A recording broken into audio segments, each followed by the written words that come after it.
오늘 7장의 내용을 보겠는데요.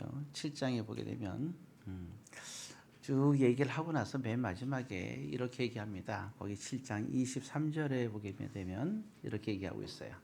7장 23절 다 같이 읽어보겠습니다.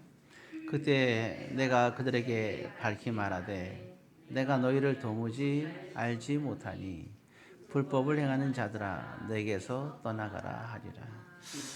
예, 추방 명령이래요.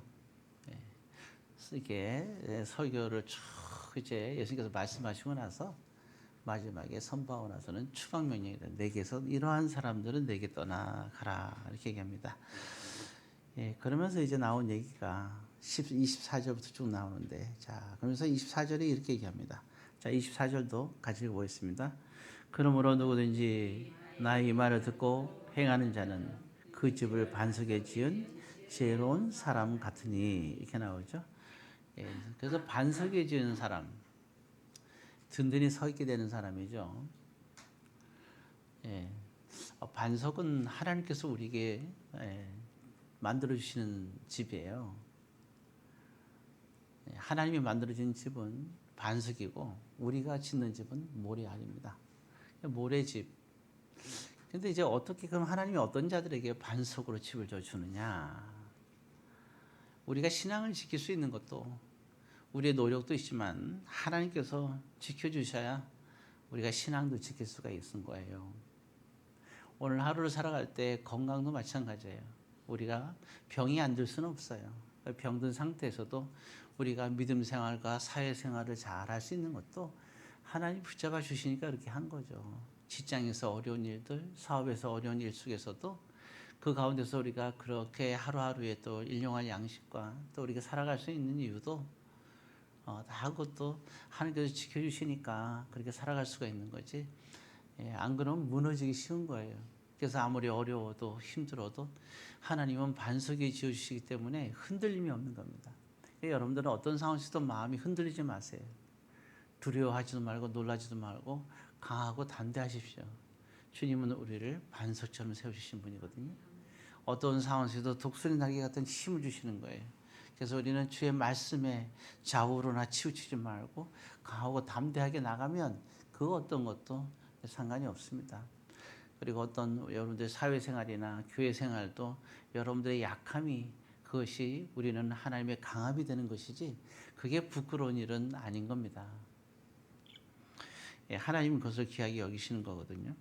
그래서 오늘 여기 본문에 보니까 불법을 행하는 자, 모래에 지은 사람, 또 주의 말씀을 듣고 행하는 자, 그럼 반석에 지은 사람이다. 이런 사람들 참 지혜로운 사람이다 이렇게 얘기하고 있어요. 자, 근데 여기서 이제 우리가 한 가지 중요한 것이 있는데, 오늘 24절에 분명히 얘기할 때 눈에 크게 들어오는 것이 한 가지가 있죠. 어떤 사람이 반석에 지은 사람이고 지혜로운 사람이냐? 어떤 사람이 내게서 떠나라는데 떠나지 않기를 원하시냐? 하나님이 떠나지 않기를 원하는 사람, 떠나지 않아도 되는 사람 이렇게 얘기를 할까요? 어떤 사람이냐 하면은 나의 이 말을 듣고 행하는 자라 했어요. 이 말이란 말이 나와요. 이 말. 예, 말은 말인데 이와 같은 말 이렇게 나와 있죠. 그래서 우리는 이걸 알아야 되죠. 이건 예수께서 이 말이란 무엇이냐 이렇게 보게 되면 마태복음 5장 1절에 보게 되면 예수님께서 산에 오르셨다 그렇게 나와요. 그러면서 이제 하나하나 3절부터 얘기하시기를 심령이 가난한 자는 복이 있는데 천국에 그들의 것이라 이렇게 얘기했습니다. 예, 천국에 가는 얘기를 하고 있어요. 예, 그러면서 이제 예수님의 설교가 시작되는 거예요. 그래서 우리는 이거를 뭐라 그러냐면 산상수훈이라 그렇게 얘기를 합니다. 이 말을 지키는 자라 그랬어요. 이 말을 지킨다는 내용은 5장부터 이제 여기 있을 때까지 얘기인데요. 그래서 총 보게 되면요. 마태복음 5장 21절부터 시작돼서요. 6장 30절까지 하나님께서 말씀하신 8가지가 나옵니다. 지켜야 될 8가지가 나오고 그 다음에 마태복음 7장 1절부터 21절까지 2가지가 나옵니다. 총 10가지가 나와요. 이 10가지의 말씀을 지키는 자는 반석에 지은 자고 그렇지 않은 자는 불법을 행하는 자다. 이렇게 얘기를 하고 있습니다. 여러분은 간단해요. 10가지만 알면 돼요. 그래서 보게 되면 우리가 갈라디아서 보게 되면 성령의 열매도 9가지 나오죠. 또 고린도서 13장에 보게 되면 사랑에 대한 얘기가, 사랑의 열매가 무엇인지에 대해서도 또 사랑의 열매에 대한 내용이 나와 있고, 오늘 또 산상수훈은 어느 누구도 부인할 수가 없어요. 산상수훈은 예수님께서 친히 하신 말씀이기 때문에 이단들도 보면 예수를 부인하는 이단이 있고 또 예수를 부인하지 못하는 이단들도 있거든요. 근데 예수를 이제 인정하는 이단들도 이 산상수훈만큼 못 건드려요. 왜냐하면 예수님께서 하신 말씀이니까. 근데 여기서 10가지를 얘기하고 있다 하는 걸 말씀드리고, 그렇다 그러면 오늘 제가 이 10가지를 다 얘기할 줄 알 텐데 천만이 맞습니다. 그래서 5장서부터 6장까지는 8가지가 나오는데 오늘은 그 말씀을 드릴 수가 없어요. 서운한 표정을 저도 아주 썼고, 오늘은 제가 7장에 있는 2가지의 말씀을 오늘 우리가 나눌 생각입니다. 나머지 8가지는 상황 속에서 또 우리가 나누거나, 그러나 적어도 여러분들이 집에 가시면 읽으셔가지고 8가지가 뭐가 있을까 하고 한번 읽어보십시오. 또 궁금하면 물어봐도 되고요. 또 제가 좀 말씀을 또 나눌 때가 또 있지 않겠습니까? 오후 예배든 금요기도든 상황에서. 자, 그러면 일단 제가 그래서 7장에 8가지 중에서 10가지 중에서 마태복음 7장에 제가 2가지를 말씀드릴 텐데, 성경은 이렇게 보면 되는구나 하는 거를 다 이제 아시게 되겠죠. 2가지만 들으면. 그렇게 여러분들이 나머지 8가지도 한번 알 수 있도록 해봤으면 좋겠고요. 자, 그러면 이제 우리가 이제 마태복음 7장 첫 번째는 뭐냐면 마태복음 7장 1절부터 5절까지 말씀이에요. 1절부터 5절 말씀 내용인데요. 우리가 잘 아는 말씀이죠. 우리가 그 2절의 말씀, 7장 2절의 말씀을 먼저 한번 읽어보겠습니다. 너희가 비판하는 그 비판으로 너희가 비판을 받을 것이요, 너희가 헤아리는 그 헤아림으로 너희가 헤아림을 받을 것이니라. 제가 그랬죠. 비판받지 말라고 말씀드렸어요. 근데 비판받는 사람들은 오늘 2절에 뭐라 했어요? 비판받을 것이라 그랬죠. 그렇죠? 너희가 비판을 받을 것이요, 이렇게 나오죠. 그리고 너희가 헤아림을 받을 것이요, 이렇게 나왔습니다. 그러니까 우리가 비판받으면 안 돼요. 근데 어떤 사람이 비판받는다 그랬어요? 비판하는 자라고 얘기를 하고 있습니다. 이러한 내용들이 쭉 나오고, 그러면서 나오는 게 이제 우리가 잘 아는 대로 뭐 형제의 눈 속에는 들보 얘기도 나오고 티 얘기도 나오죠. 5절을 우리가 주목해야 돼요. 이런 사람을 뭐라 그러냐? 자, 맨 앞에 나와 있죠. 외식하는 자라 나왔습니다. 외식하는 자. 자, 그래서 사실은 우리가 외식에 관한 얘기가 나와 있어요. 우리가 외식이라는 건 이미 알죠. 우리 외식 많이 하죠. 집에서 음식을 먹지만 가끔가다 우리가 바깥에서 음식을 먹잖아요. 그래서 우리가 외식한다 이런 말 쓰잖아요. 그때는 아주 그 외식하자면 너무 좋죠. 근데 이 성경에서 말하는 외식은 안 좋은 겁니다. 여기서는 외식하면 안 돼요. 위험합니다. 자, 그래서 우리가 하나님께 합당한 자가 되는데, 하나님께 합당치 못한 자는 뭐냐? 외식하는 자다, 이렇게 얘기하는 거예요. 그는 외식에 대한 얘기를 우리가 정확하게 또 이 본문에서 이해해야 되겠죠. 일단 먼저 보게 되면 여기서 중요한 거는 우리가 할례라는 말이 나오잖아요. 그렇죠? 구약의 할례는 우리가 무엇인지 잘 아니까 설명을 굳이 안 드리겠어요. 그럼 우리가 보게 되면 항상 너희는 마음의, 사도 바울도 얘기하잖아요. 마음의 할례를 받아라, 그런 말을 하잖아요. 새로워지는 걸 말하는 거죠. 근데 여기서 보면 우리는 무슨 할례냐? 중요한 건 눈의 할례를 받아야 돼요. 우리가 다 입술의 할례도 받아야 되지만 몸의 할례도 받지만 눈의 할례를 받아야 됩니다. 우리가요, 아담과 하와가 선악과를 따먹기 전에는 아담은 하와를 볼 때 다 좋아 보였고요, 하와도 아담을 볼 때 다 좋아 보였어요.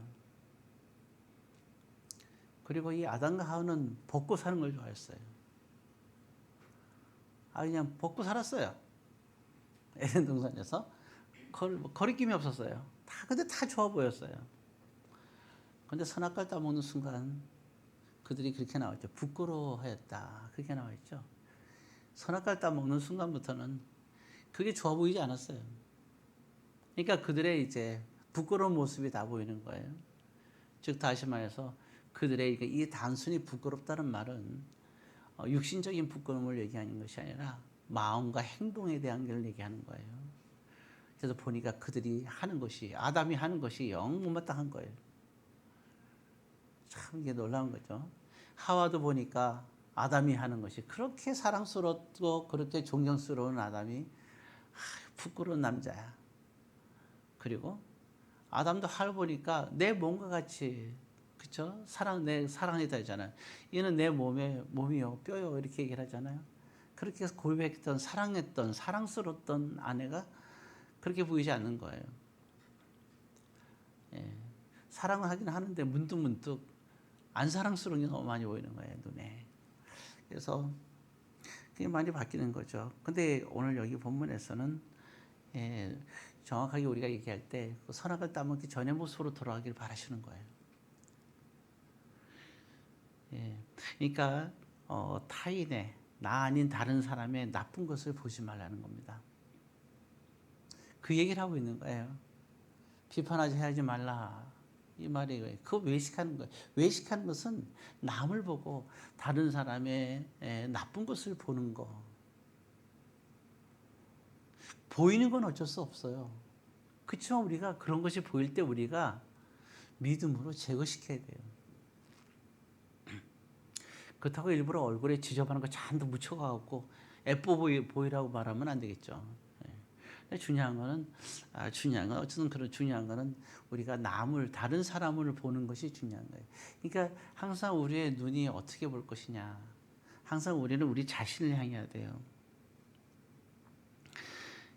그래서 그럼에도 불구하고 우리가 역시 선악과를 따먹은 우리 후손으로서 상대방의 그런 부분들이 단점이나 이런 것들이 많이 보이잖아요. 근데 그걸 보면 안 된다는 거예요. 그게 보여도 그걸 보려고 하면 안 돼요. 그래서 항상 우리는 다른 사람을 보지 말고 누굴 봐야 될까요? 우리 자신을 봐야 돼요. 자꾸 우리 있잖아요. 거울을 보면 내 얼굴이 보이잖아요. 자꾸 옆 사람한테 귀찮게 야 제발 이 거울 좀 봐. 자꾸 그런 거예요. 네 얼굴 좀 봐. 그러지 마세요. 남의 얼굴 자꾸 보기도 싫은데 자기가 자기 알아서 보겠죠. 근데 자꾸만 자기가 거울을 갖고 와서 남들 보고 보라는 거. 야, 네 이 거울 좀 봐. 네 얼굴 좀 봐. 네 모양을 봐. 네 마음을 봐. 네 입술을 봐. 네 행위를 봐. 너가 지금 어떻게 하고 있는지 봐. 자꾸 그러는 거예요. 이제 아직도 이제 신앙이 이제 덜 성숙된 사람이죠. 외식하는 사람이라는 거예요. 이게 첫 번째 마태복음 7장에서 했으니까 사실 말씀이에요. 그래서 우리의 눈은 다른 사람의 나쁜 점이 보이면 우리가 믿음으로 그거를 지워야 돼요. 그래서 우리는 각자 자기의 눈의 지우개가 있어야 돼요. 나쁜 점은 자꾸 지우세요. 끝없이 보이죠. 끝없이 지우세요. 어떤 애는 수학 공부를 할 때도 보면요, 지독하게 지우개를 지우는 애가 있어요. 목숨 걸고 지우개를 지워요. 아주 재밌어요. 그런 생각을 했어요. 보면서 그래, 우리도 마찬가지구나. 우리도 지우면은 지우개를 지우면 흔적이 남아요. 마찬가지로 우리도 누군가를 볼 때 이제 부정적이 보일 때 지우개가 필요해요. 그래서 우리는 그렇게 살아야 됩니다. 왜? 주님이 원하시기 때문에 그런 거예요. 그럼 우리는 남을 볼 때 어떻게 되냐? 우리가 다른 사람에 대해서 할 것은 한 세 가지가 있어요. 하나는 뭐냐면 우리가 예수님께서 말씀하잖아요. 7장에서 가장 중요한 거 황금률이라고 그러죠. 황금률. 남을 대접하라 그랬어요. 대접받고 싶으면 대접하라. 이번에도 뭐 큰 우리가 이번에 나라에서 사건이 있으면서 그러잖아요. 항상 하는 게 뭐예요? 나는 죄가 없다. 너무 잘 보이잖아요. 이번에 그 큰 사건 속에서도 그렇게 얘기하는 사람 아시죠? 난 죄가 없다. 모두가 다 죄가 있다고 생각하는데 본인은 죄가 없다. 이게 우리의 모습이에요. 똑같은 모습. 나는 죄가 없다고 생각을 해요. 네. 그래서 그런 부분이 있는 거죠. 그러니까 다른 사람이 어떻게 되든 말든 상관이 없어요. 나는 죄가 없으니까. 근데 우리 그만큼 우리 자신에 대해서 어때요? 아주 관대하다는 얘기죠. 늘 우리가 우리를 용서해요. 우리가 내가 크게 잘못을 저질렀고 계엄을 일으켰고 했던 그리고 경찰관은 이렇게 수상했던 이렇게 했던 수많은 사람은 이렇게 위기 속에 모르려고 하고 수많은 사람을 죽이려고 하고 끌려가려고 했지만 근데도 그 부분에서 사과 한마디 없잖아요. 뭐라 그래요? 난 죄가 없다 얘기하거든요. 근데 이게 우리의 모습이라니까요.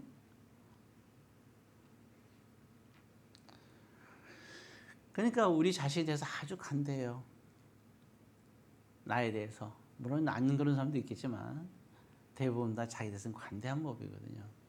이렇게 자기 자신을 대접하는 것처럼 남을 대접하라는 거예요.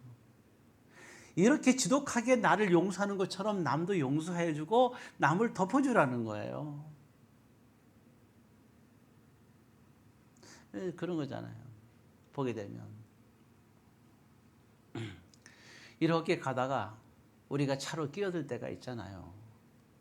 내가 끼어들면 양보하지 않은 사람이 나쁜 사람이야. 내가 들어갈 때는. 그잖아요? 근데 누가 들어오면 어때요? 감히 내 앞에 들어오다니. 얘는 무지한 애구나. 이렇게 얘기를 하잖아요. 내가 들어가면 당연한 거고 남이 들어오면 무례한 거고 뭐가 맞는 거예요? 우리에겐 규칙이 있잖아요. 점선에서는 누구든지 들어갈 수가 있고 나올 수가 있는 거예요. 안 그래요? 깜빡이만 미리 켜놓고 켜면서 그러면 안 되지만 미리 켜놓고 언제든지 점선은 들어갈 수 있고 양보해줘야 되는 거예요. 점선에서 누가 들어오면 괘씸한 거예요. 여기서 들어오다니. 그러잖아요. 우린 저서부터 기다렸는데 이런 것들. 이제 명절에도 그런 일이 있겠지. 그러지 마세요, 여러분들은. 점선에 들어오면 다 양보해 주세요. 나를 법궤에 점선에 들어오게 되어 있어요. 실수는 안 되지만. 남이 들어오면 그래. 내가 들어갈 때는 얘네들이 왜 안 비키지? 그러잖아요. 그러니까 우리는 우리 자신에 대해서 항상 관대하잖아요. 그런 것처럼 남을 대접하라. 그런 겁니다. 그래서 우리가 대할 것은 대접하는 것. 두 번째는 뭐냐? 우리가 대할 때는 늘 섬겨야 돼요. 이 섬기는 사람, 특히 이렇게 특히 교회에 봉사하는 사람들은 이게 섬기는 마음이 있어야 돼요. 아주 섬기는 마음이 서로가 있어야 됩니다. 섬기는 마음이 우리가 가장 중요해요. 섬기면 사랑이 없이는 섬길 수가 없어요. 믿음이 없이는 섬길 수가 없는 거예요. 믿음과 사랑으로 섬겨야 돼요. 주의 일은 일하는 게 중요한 게 아니에요. 그 일을 통해서 섬기는 게 중요한 거고 한 사람 한 사람이라도 우리가 사랑으로 간심으로 우리가 섬기면서 우리가 중요한 것은 한 사람 한 사람도 우리가 서로가 돌봐야 되는 거죠. 그래서 일이 중요한 게 아니라 사람이 중요하다 하는 걸 우리가 알 수 있겠죠. 그래서 섬기기 중요하고 맞아요. 또 금방 얘기했지만 우리가 세 번째는 사랑입니다. 덮어줘야 돼요. 잘하는 사람이 모인 게 아니잖아요, 그죠? 우리 교회 성도들이 모였을 때 다 전공자가 아니잖아요. 전기 등을 하나 가도 우리 전기 등을 가는 전문가가 있는 것도 아니고 뭘 하나 이걸 하더라도 전문가 있는 게 아니잖아요. 잘한다 못하는 건 있으시지만 음식을 만들어도 요리사가 있는 건 아니잖아요. 있을 수 있겠죠. 찬양을 해도 우리가 가수들이 보이는 게 아니잖아요. 다 저마다 부족한 부분이 있는 거예요. 그러니까 우리의 눈은 덮어져야 됩니다. 왜냐하면 이렇게 보게 되면 나의 잘못도 보이지만 다른 사람의 잘못은 더 잘 보이거든요. 그러니까 우리는 자꾸만 다른 사람의 잘못에 대해서 우리는 얘기하고 싶은 거예요. 그게 그 기준이 나의 가치관과 말씀의 기준으로 우리가 자꾸 우리가 그걸로 이제 비추는 거죠. 그래서 우리가 말씀의 은혜를 받으면 다른 사람 걸 대신 받는 사람은 위험한 사람이에요. 내가 말씀의 은혜를 받았어요. 그럼 그건 내가 받은 거예요. 그건 성령님께서 나에게 주신 말씀이에요. 내게 은혜 받아 주는 거예요. 우리 말씀 받을 때, 야, 이거 은혜로운데 이거는 누구에게 좋은 거다. 예, 부부가 참여하면 꼭 그러죠. 예, 우리 교회는 없는데, 이제 은혜를 말씀 받으면 다 아멘 하면서, 그래, 이건 내 남편이 옆에 있으니 꼭 들어야지. 이렇게 생각해요. 또 옆에 있는 남편은 아멘 하는 거예요. 또 뭐냐면, 이건 내 아내가 들어야 되지. 예, 두 사람들은 진짜 팔불출이 아니라 이거는 늑대와 여우죠. 예, 그건 짐승이에요, 짐승. 그러면 안 되죠. 말씀이 오게 되면 나에게 해당되는 말씀에 아멘 해야 되는 거고. 왜 나한테 아멘 할 걸 왜 다른 사람한테 아멘 해요? 옆 사람한테 돌리면 안 돼요. 그 옆 사람 왜 대신 받습니까? 하나님은 다이렉트로 본인한테 주지, 은혜를 통해서 주지 않아요. 그래서 우리는 그런 부분들을 잘 우리가 생각할 수 있고, 그래서 우리가 중요한 것은 항상 다른 사람을 알아야 된다. 자, 그리고 또 여기서 한 가지 또 말씀 또 추가로 드리면, 우리가 신앙 성장을 하죠. 처음에 신앙의 성장을 할 때 가장 중요한 게 있어요. 말씀이에요. 하나님 말씀을 알아야 돼요. 말씀이 없이 신앙 성장은 없어요. 믿음이 내 믿음대로 했는데, 보세요. 바울도 사도행전 9장 전에 믿음대로 했어요. 그런데 예수님께서 뭐라 했어요? 내가 누구십니까? 하니까 내가 누구냐고? 너가 핍박한 예수라 그랬어요. 여러분, 우리가 말씀이 없는 믿음은 위험한 믿음인 거예요. 굉장히 위험한 사람들이 구약에도 많이 있는 거예요. 사울도 왜 하나님께 버림받았어요? 자기 믿음으로 예배드린 거예요. 자기 믿음으로 예배드린 거예요. 그리고 백성들을 위한 것이 그게 하나님을 위한 거라고 얘기했어요. 그렇지만 하나님이 뭐라 했어요? 사울을 보고 사무엘 통해서 널 버린다 그랬고 버렸잖아요. 결국 자기 믿음으로 예배드린 게 어떻게 됐어요? 그는 버림받고 길보아 산에서 아들 셋과 함께 죽고 말았잖아요. 그러니까 믿음이라는 게 말씀이 없이 믿음이라는 건 존재할 수가 없는 거예요. 내가 기도하다가 응답받았으면 그게 옳은지 그른지 어떻게 알아요? 말씀에 봤을 때 그 말씀에 입에 되지 않으면 그거는 그 기도응답이 맞는 거예요. 그러나 아무리 큰 감동을 받아도 하여 말씀에 어긋난다 그러면 그건 맞지가 않는 거예요. 구약에 보면 크게 두 가지 사건이 입다가 어느 날 전쟁터에 나갈 때 그렇게 얘기를 했잖아요. 하나님, 내가 전쟁터에 돌아오게 되면 첫 번째 나에게 맞이하는 자에게 내가 하는 게 번제를 드리겠다. 내가 딱 왔는데 뭐가 들어왔어요? 상상도 못할 일로 했잖아요. 자기의 하나밖에 없는 외동딸이 뛰쳐나온 거예요. 입다가 충격을 받았어요. 그래서 그 딸을 하나님께 번제 드리는 장면이 나오죠. 사사기에 보면 그죠? 나오는데 이게 하나님께서 원하셨는가요? 그죠? 이거는 입다의 믿음이지. 이건 하나님께서 원하는 게 아니었거든요. 결국 딸을 번제로 드렸는데 이건 하나님께 받는 제사가 아니에요. 서원을 꼭 지키라고 했지만 이 서원은 아닌 거예요.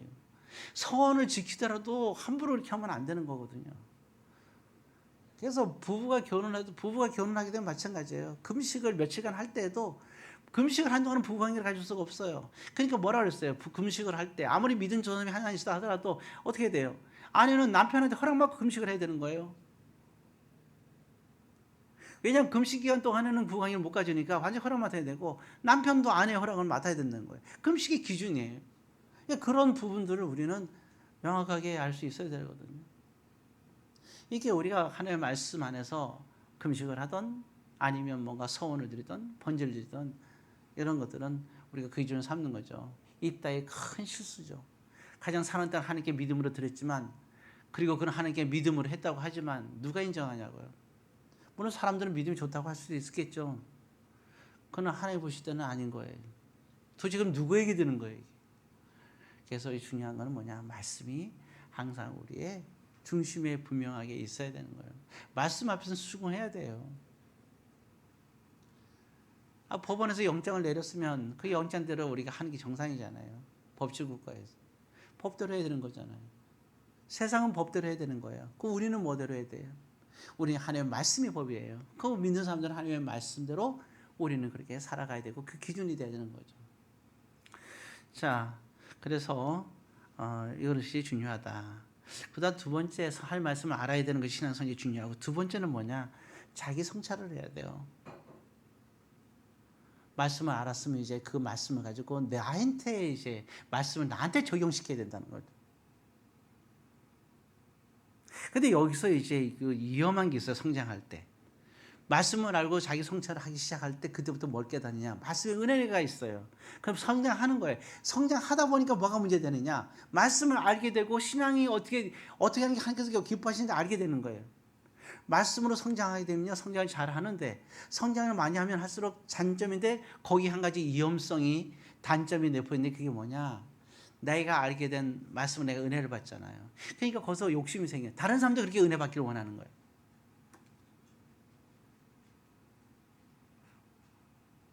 그러니까 이게 그런 말이 있죠. 뱁새가 누굴 따라가면 황새를 따라가면 어떻게 된다고요? 가랑이가 찢어진다 했잖아요. 아니 나는 말씀이 이만큼 믿음에 성장하고 있는데 이 사람은 이제 막 성장하려고 그러는데 이 사람 보고 나와 똑같은 상태로 이렇게 만들려면 그 사람은 뭐예요? 가랑이가 찢어지는 거예요. 그건 말이 안 되는 거예요. 그러니까 내가 은혜 받고 내가 성취할 때는 그건 나한테 와야 되는 거지 다른 사람에 가서는 안 되는 거거든요. 그 사람 믿음의 분량은 안 되는 거예요. 그런 부분들이 우리가 있는 거죠. 그래서 어찌되었든 그리고 또 한 가지는 뭐냐면 내가 말씀을 점점 알아가잖아요. 근데 그 말씀을 깨닫지 못한 사람도 많이 있잖아요. 보면. 그럼 우리는 자꾸 뭐르냐? 말씀을 그 사람을 깨닫게 하려는 성향이 있어요. 굉장히 위험한 거예요. 그게 비판이에요. 그게 헤아리는 거고. 그가 말씀을 내가 깨닫는 대로 이렇게 살았으면 좋겠다는 마음은 알겠지만 아는 것까지는 좋아요. 그러나 그 다음의 행동이 우리가 그에게 강요해서는 안 돼. 누구에게. 오직 사람의 의지를 강요할 수 있는 사람은 누구냐? 사람은 없어요. 하나님만 하시는 거예요. 믿음의 성장을 원하는 건. 알으면 어떻게 돼요? 내가 그러면 그를 위해서 기도만 해야 되는 거지 우리가 표현과 말을 해서는 절대로 안 되는 거예요. 그런 그들의 믿음의 분량만큼 잘하는 거거든요. 단 할 수 있다면 누구였어요? 말씀을 가르친 자, 교회를 다스린 자, 하나님께서 오른손으로 붙잡고 그렇게 하기로 하나님을 대신해서 하기를 맡긴 사람이 누구였어요? 양육하며 가르치며 양을 먹이며 치라고 했잖아요. 베드로에게. 예, 목회자가 하는 거예요. 그게 목회자의 역할이에요. 그것은 장로들도 그 일을 하면 안 돼요. 목사만이 그 일을 할 수가 있는 거예요. 왜냐하면 그만큼 믿음과 인성과 이런 신학적인 거 모든 것을 알고 함부로 이렇게 지적하고 함부로 이렇게 하는 게 아니라 그 사람의 믿음의 분량을 알고 믿음의 분량에 맞게끔 양육할 수 있는 힘이 목회자에게는 하나님께서 지혜를 주시는 거거든요.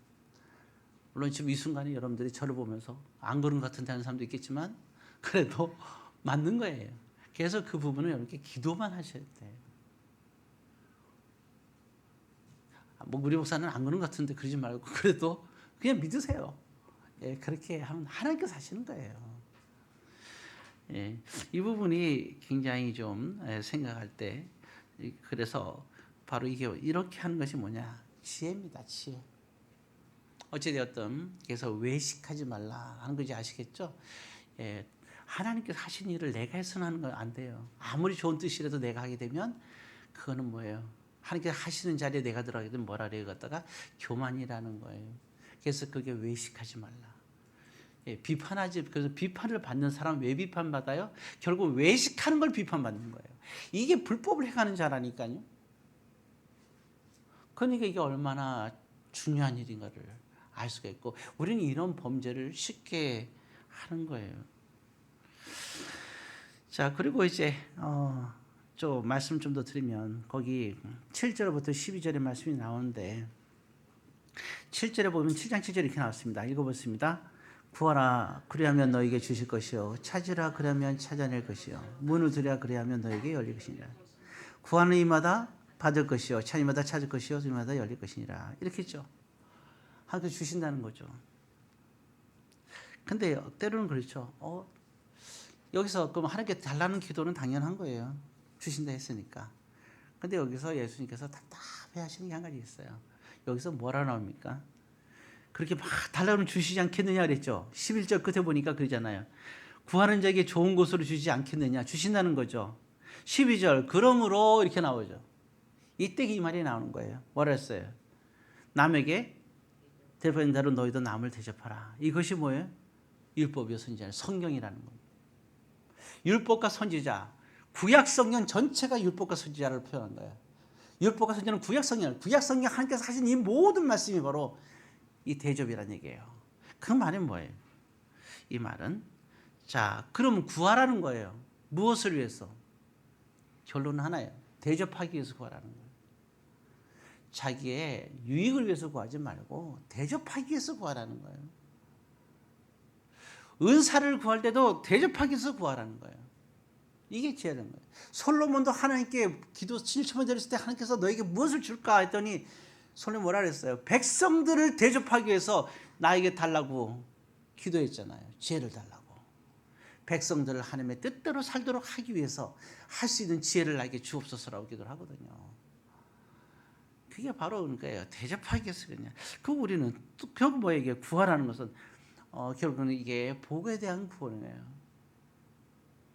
그래서 우리는 다 복을 받아야 돼요. 근데 복을 받는데 우리 무엇을 위해서 구하는가? 하나님은 우리가 하나님 위해서 살아가기 원하는데 그러면 우리가 왜 복을 받아야 되는가가 중요한 거예요. 왜 하나님께 우리가 물질 주기를 원하고 왜 우리가 사업이 잘 되기를 원하며 우리가 내가 하는 일이 모든 문제가 해결되기를 왜 원하며 내가 왜 건강되기를 원하는가? 그거는 대접하기 위해서 공동체에 대한 얘기를 하고 있는 겁니다. 그래서 공동체 한 사람 한 사람을 사랑하면서 그래서 내가 섬길 때 사랑으로 섬기라는 거예요. 한 사람 한 사람이 아파할 때 그 아픔을 감당하면서 감수하면서 한 말씀 한 말씀을 해야 됩니다. 그게 중요한 거예요. 만약에 제가 설교를 할 때 어떤 사람이 날 기분 나쁘게 했어요. 그래 이때다 강단에서 저만 얘기하니까 아마 이게 너 그때 이랬지 막 이렇게 얘기하면 어떻게 되겠어요. 막 상처를 주면 그러지 말라는 거예요.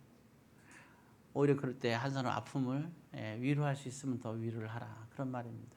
이제 말씀을 마치겠어요. 오늘 두 가지 말씀 드렸습니다. 외식이 무엇인가? 그리고 우리가 또 보게 되면 왜 우리가 구하는가? 왜 우리는 복 받기를 원하는가? 그 두 가지의 분명한 이유를 가지고 여러분들이 큰 물질과 건강과 연육간의 복을 받으시고 은사의 큰 복을 받으셔서 사랑으로 정말 믿음으로 온전하게 섬기고 외식하지 말고 항상 섬김과 대접과 사랑으로 여러분들이 하셔서 정말 모두에게 은혜를 끼치는 그러한 귀한 성도들이 되시기를 주의 이름으로 권면드립니다.